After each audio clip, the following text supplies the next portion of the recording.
jërë ngeen jëf yéen ñi safoo site internet bi di Buzz Actu 221 nuyu nañ leen bu baax jaajëfal leen ci kóolu tege sopp bi ak topp bi nga xamante ne rek yi nag ñu koy topp bu leen fàttee abonné di bës cloche de notification yi ngir mën a am yeneen i info ci deuxième partie bi conférence bi balaa ñuy jox monsieur le ministre mais di jët nag honorable Babacar Ndiaye tamit mënul duggee noonu ndax comme moom it jeune la te day représenter jeunes yi foog aussi nag jeunesse Pikine Ouest waa JUD ana ngeen waa JUD ñëw leen ngeen dugal honorable Babacar Ndiaye. lii de neex na lu ko waral.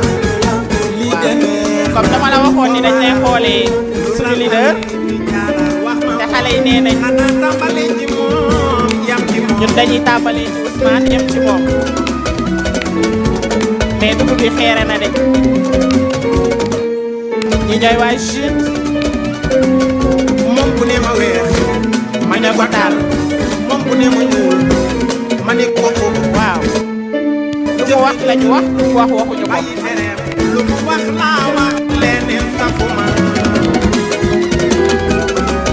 Merci beaucoup.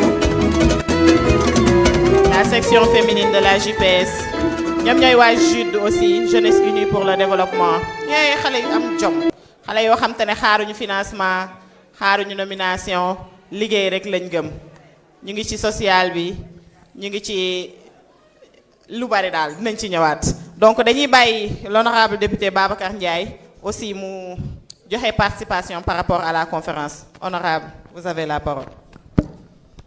Merci beaucoup Binta.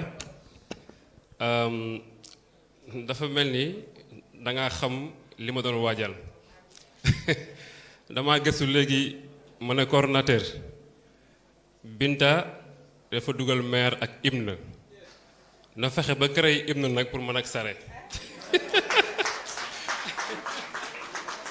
dama doon xaar nga pare rek ma laaj la sama hymne mais vraiment j'ai vu que vous avez été impartial et salaamaaleykum wa rahmatullah ñu ngi nuyu mbooloo bi yëpp sans exception di jël nuyoo bi di ko teg ci loxo le coordonnateur Assane Samb di ñaan mu eggee ko toute la section communale góor jigéen mag ndaw sans exception di nuyu mes chers collègues honorables députés ici présents qui ne ménagent aucun effort pour défendre Pikine au niveau de l'hémicycle à tous les niveaux may ñaan ngeen tàccu les honorables députés de Pikine Pikine xawma kañ la daan jooy député waaye Pikine jooyatul député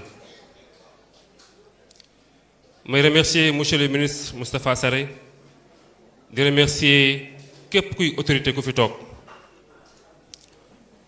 monsieur le maire ci yow laay jeexale parce que danga ma dimbali ci lu bari te xamuloo ko li nga ma dimbalee mooy cours magistral bii nga def tax na ni je vais me réfugier derrière ça wax lu ndaw lu gàtt daal di daw dem parce que sincèrement monsieur le maire vous avez été éloquent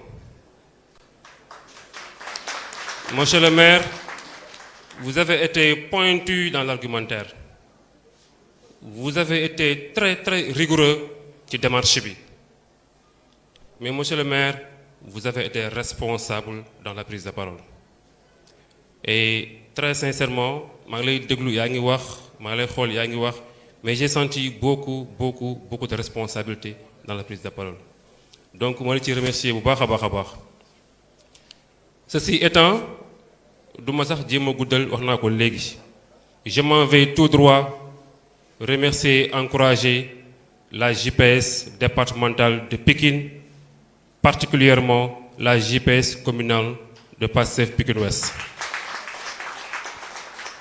La première activité bi nga xamante ni man Babacar Ndiaye teew naa ko fii ci Pikine Ouest Yaxya Aw moomu ci convié woon c'était une activité de la JPS de Pikine Ouest boobu ba léegi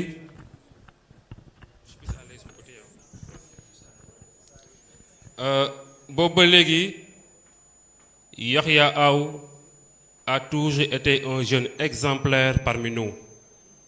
Exemplaire ci yar gi, exemplaire ci dal bi, exemplaire ci engagement bi, mais plus encore exemplaire ci méthodique bi. C'est quelqu'un qui est très méthodique. Bariwul li may wax ci nit bariwul mais mën naa wax ci Yahya Aou pas parce que moom mooy xewle mais parce que c'est la vérité.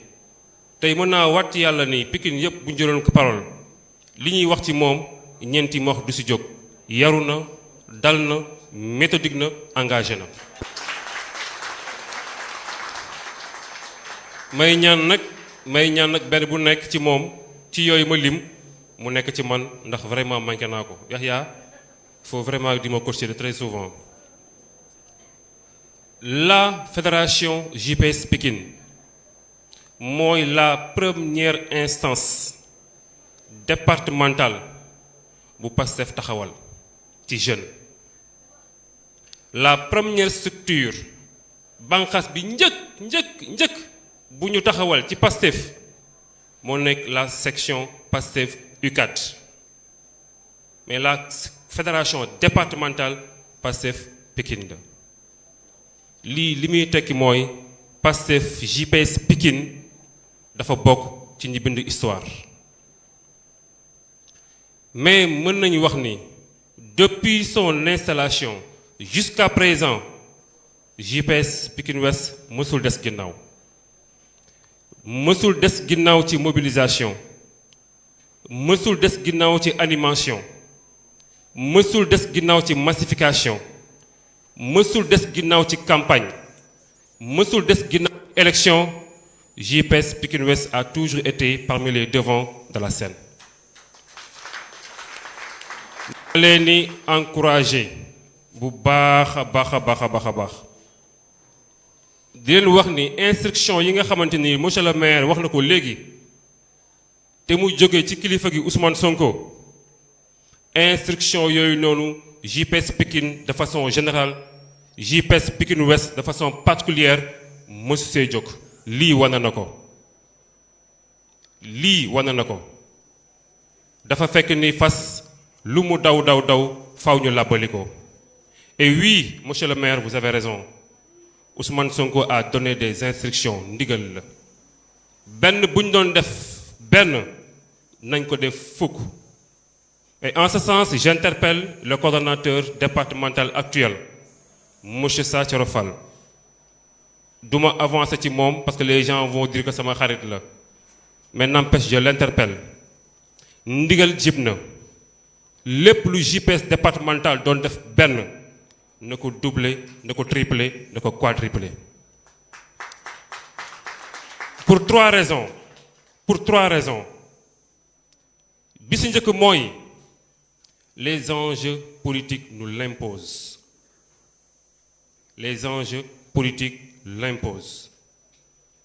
beneen bis topp mooy là où on a pu amener la barre amuñu droit wàcc un centime au contraire on a l'obligation d'amener la barre encore plus haute ci espoir bi juddu ci dënnu sénégalais yi ci yaakaar d'un avenir meilleur bi juddu ci dënnu sénégalais yi waaye ci engagement bi nga xamante ni juddu na ci sénégalais yi sans que ñu ménager aucun effort ménager wu ñu bakkan ménager wu ñu patt mbaa laago ménager wu ñu ñàkk liggéey ménager wu ñu sëy bu tas ils n'ont ménagé aucun effort pour faire vivre et concrétiser ce rêve que Ousmane Sonko et Pastef nous ont vendu.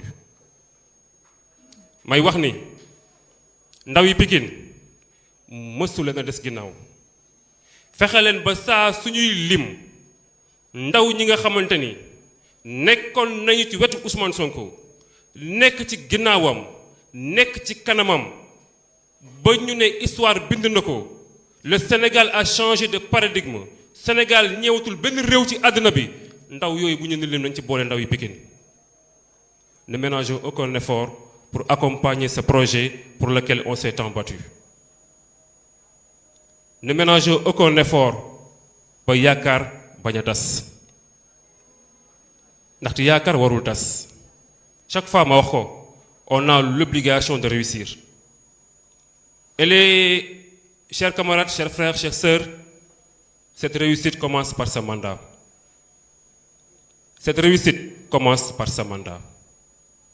Les mêmes efforts qu'on a consentis, jaar fi ñu jaar yépp ba tey ñu egsi fii nañu consentir plus que ça, on va construire ce pays.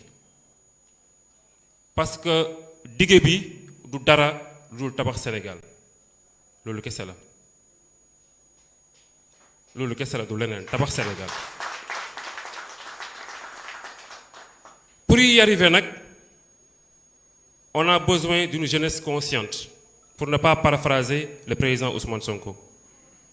On a besoin d'une jeunesse engagée, mais aussi on a besoin d'une jeunesse déterminée. Je prends l'exemple de l'Assemblée nationale. Tey boo fa demee avant sax Assemblée nationale récemment demoon naa Kédougou ak les députés doon def benn mission parlementaire dans le secteur extractif. Mu am benn entreprise minière bu ñuy wax Boto SA entreprise bi or lay exploité. Entreprise baa ngi nekk frontière Sénégal-Mali 120 kilomètres de Kédougou. Man ak le directeur général ñu ngi doon déggante depuis Dakar pour planifier mission bi. Dañoo egsi gaare député yu wàcc mu nuyu ma daal di romb di nuyoo daal di taxaw ne où est le président Babacar Ndiaye.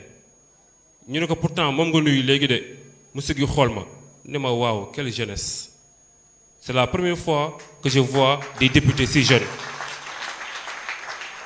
Ma ne ko bul yem ci man xoolal ñi ma àndal mu bàyyi xel ci ñi ma àndal mu ne waaw ça se voit que le Sénégal a confiance à sa jeunesse. Li ñuy wax man yow téléphone yépp xaar ma woon nga nekk un jeune. Moi je m'attendais à voir quelqu'un voilà de très âgé ku ma mag. Ma ne ko effectivement nag man nga doon waxal. D'accord ma ne ko man nga doon waxal. Tu prends quelqu'un comme Jean-Michel. Jean-Michel Sène,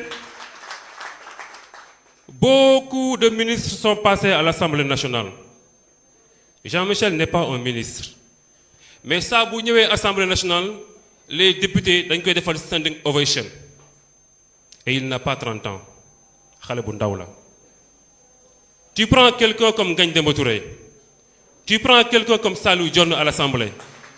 Tu prends comme quelqu'un comme Matar Sylla à l'Assemblée. Tu prends quelqu'un comme Mame Diarra Bèye à l'Assemblée. Et il y en a tant d'autres. C'est comme ça qu'on peut accompagner ce projet vers la réussite. C'est comme ça qu'on peut accompagner Ousmane Sonko vers la réussite. Ndaxte Sonko 2029, en 2029, on y croit, mais ça commence maintenant. On y croit, mais ça commence maintenant. Léegi lañ koy liggéey. Kenn ku nekk ci ñun sphère bi nga nekk, instance bi nga nekk, bayal sa waar, doonal jàmbaar, nekkal ci kanam, sàmmal woy bu rafet ci li ngay liggéey. Na askanu Sénégal kontaan ci yow parce que les Sénégalais verront en nous Ousmane Sonko. Les Sénégalais verront en nous Bassirou Diomaye Diakhar Faye. Les Sénégalais verront en nous Pastef.